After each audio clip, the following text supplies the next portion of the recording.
Le 24 octobre 1929, à Wall Street, c'est le krach financier. 13 millions de titres sont vendus. Malgré les manifestations, Hoover apprécie mal la profondeur de la crise. La prospérité est au coin de la rue, affirme-t-il. On n'y voit en fait que des chômeurs, 12 millions en 1932 et de plus en plus de sans-abri. Des familles entières habitant des bidonvilles surnommés par dérision les Hoovervilles.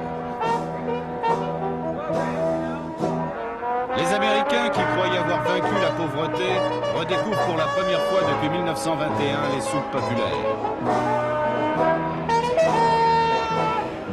1932 est l'année la plus sombre.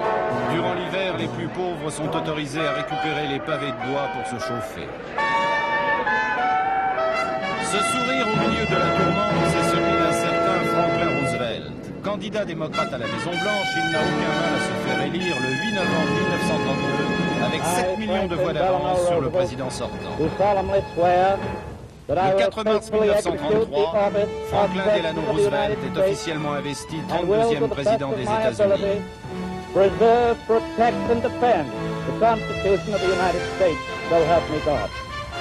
Les raisons de son succès, une personnalité pleine de charme qui lui vaut une réelle popularité. Mais surtout, cet avocat de formation âgé de 51 ans s'est fait connaître en tant que gouverneur de l'État de New York, où il a multiplié les réalisations économiques et l'aide aux chômeurs. Père de famille modèle, un drame le frappe en 1921, la polio. Mais cet handicap physique contraste avec son énergie intellectuelle. Son programme économique bouscule toutes les idées reçues aux États-Unis. Le New Deal, la nouvelle donne, c'est relancer l'activité par une politique d'investissement public dans tous les domaines, mais aussi aider à la réorganisation de l'économie. En juin 1933, la loi sur l'industrie tente de réguler le fonctionnement trop anarchique des entreprises américaines.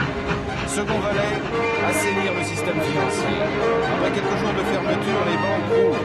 Il fallait endiguer une immense panique. Tous les Américains retiraient leurs économies pour acheter de l'or. Le dollar ne résistait pas. Roosevelt est contraint de suspendre sa convertibilité dès le mois d'avril. Puis à l'encontre des tenants de l'orthodoxie monétaire, il fait tourner la planche à billets. Le dollar est évalué, Roosevelt suscite une inflation volontaire pour réamorcer la pompe de la consommation. La bourse frémit, la confiance revient, il était temps. Les cours des actions étaient passés de 238 points en 1929 à 36 en 1932.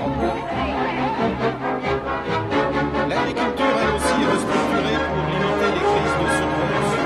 Le New Deal consent des prêts à faible taux aux fermiers, achète du bétail pour l'abattre, multiplie les subventions aux agriculteurs. Car Roosevelt le sait, plus de 45% de la population américaine est encore rurale.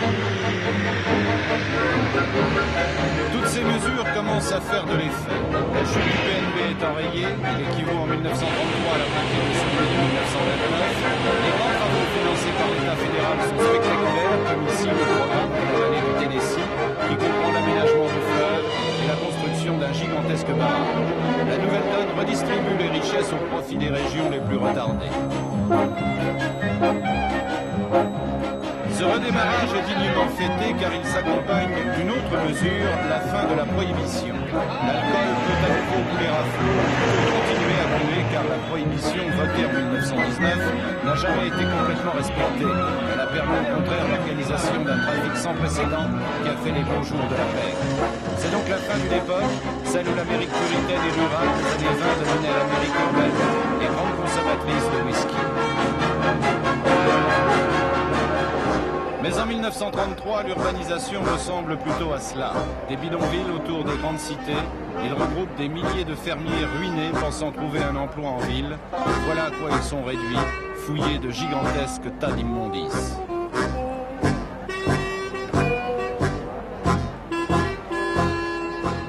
La reprise est trop lente pour les plus pauvres, chômeurs ou ouvriers. Les syndicats, renforcés par la loi de Roosevelt sur la réorganisation de l'industrie, connaissent un formidable essor et se montrent plus agressifs. Les manifestations les plus violentes ont lieu en Pennsylvanie.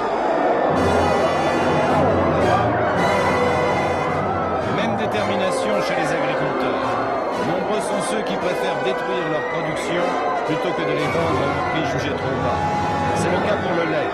De véritables batailles rangées opposent les fermiers à la police qui doit escorter les convois jusqu'aux coopératives.